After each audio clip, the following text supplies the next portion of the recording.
Hi, this is Jeff, and this is Photoshop Filters. One of the easiest ways to kind of create artistic or any really kind of cool effect in Photoshop is with filters. You can actually buy additional filters for Photoshop, but you can do amazing things with the filters already built in.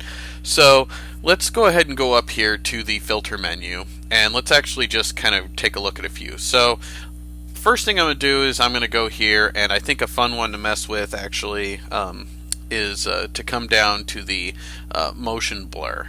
I think it's kind of one of the most obvious ones. I'm just going to mess with the angle here. I'm going to kind of go this direction, and so that so the motion of it's that direction. I can do like where it's just a little bit of a jiggle, but I can do where it's really kind of over the top. Motion blur, and there we go. So I've kind of created a motion blur effect in my photo. So I'm going to go ahead and undo that. Let's see what else we can come up with though in the blur, because there's a bunch of fun ones. Gaussian is a straightforward blur that we'll use a lot to soften things. Let's just go ahead and try that.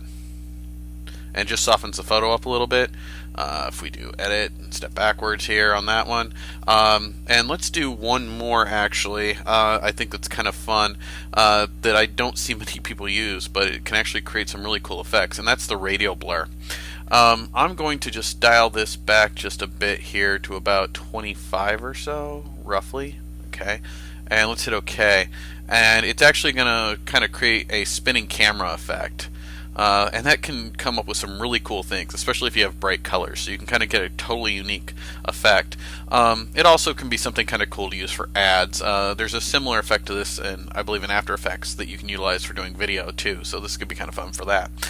So that's just a couple of things that we can use in just the blur option of filters. Let's actually go back here though and undo that, and let's do filter, and I'll show you kind of an example of a stylized one that's kind of over the top, and that's actually going to be find edges here, and it almost creates like a sketch, kind of like a pen and ink sketch version of our photograph. That's kind of fun. It may not always be useful, but there are times that you might just want to have something like that. Or you might want to start with something like that for our composition. So let's go ahead and step backwards and undo that, and let's think about how we could start using some of the things together to create a really cool effect. Alright, so what if I told you that we could use the filters in Photoshop to turn this photo into a Monet style water lilies painting?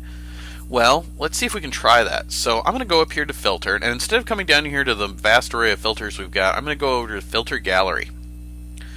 Filter gallery kind of gives me a preview by where I can choose all sorts of artistic photo effects that are built into Photoshop and preview them before I apply them, but I can also add them together. So let's actually go down here on the left hand side, and I'm going to zoom out so we can see the entire photo. It's actually got the last tool I used selected, and that's actually the poster edges. It kind of gives a pen and ink sort of feel, and that looks really neat, very artistic, but it's not really the feel I was going for. So instead, I'm going to go over here and I'm going to actually select paint daubs to start actually. So let's go ahead and select that. Alright, that really softened my photo quite a bit. I'm going to turn the brush size up just a little bit. Okay, that helps, but it still doesn't quite give the watercolor feel. It still looks like kind of an artistic rendition of a photo, maybe a softened photo. So let's actually add, by going down here on the right hand side, a new effect layer. And let's call this one actually that we select. Actually, we're going to make sure that we actually come down here to brush strokes, and we're going to select it splatter. And that starts to really create that kind of splatter effect that you kind of see in the Monet paintings, where it's that watercolor sort of edges that kind of come from the paper. And I'm just going to turn that up a little bit, and that starts to really get there, but we're still kind of a little bit high on the details. So we still need to do one more thing actually in order to kind of give that final sense of this kind of being a watercolor, a Monet style watercolor.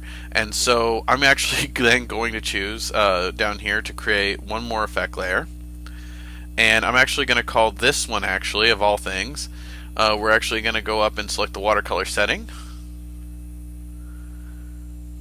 and we start to really get there. Notice that really kind of brought the color values down in the background to where they're more uniform. It looks more like we're now on paper, and it almost looks like it's just there's a flow of paint in the color. So let's go ahead, and I think because that's pretty close, and just hit OK. And I've taken my photo, which looked like a completely real photo just a few minutes ago, and converted it to a Monet style watercolor painting just by using filters. So that's just one example of how you can leverage filters either standalone or together in unison to create really outstanding and unique artistic or realistic effects.